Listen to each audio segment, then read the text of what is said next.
Observons ensemble le numéro 8 dans notre document de préparation. On vous présente la fonction à optimiser.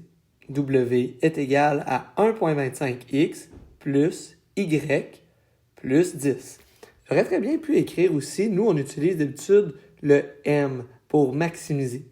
Alors m est égal à 1,25 multiplié par x plus 1 fois y plus 10.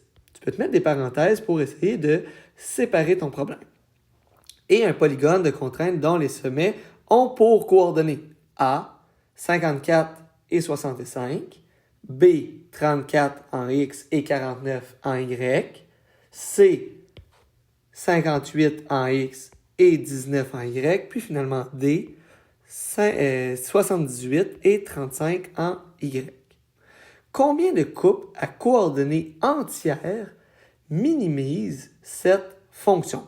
Autrement dit, je veux savoir c'est quoi les sommets qui sont les plus petits, le minimum. J'observe ici, j'ai retranscrit mes différents sommets. Ma fonction maximisée est juste ici. W est égal à 1,25 fois x plus 1y plus 10. Je peux te faire un exemple, par exemple, avec le sommet A. Pour le sommet A, nous avons notre fonction maximisée, ce qui va faire 1,25 multiplié par mon x qui est 54, plus mon y qui est 65, soit 1 fois mon y qui est 65, plus 10, j'obtiens donc 142,5 $. Je sais que si je prends le sommet A, qui a un sommet, que son sommet, son couple, c'est 54 en X et 65 en Y, ma fonction objectif ou ma fonction maximisée, comme nous on appelle dans nos notes de cours, va être de 142,5. Je fais de même avec le sommet B, le sommet C et le sommet D.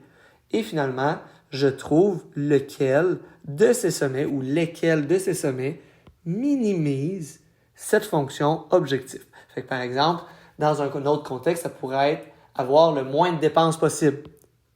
L'objectif est de minimiser. On trouve ici que la fonction qui minimise, le sommet en fait qui minimise cette fonction objectif est le sommet B et le sommet C avec 101,50 $ dans les deux cas ici.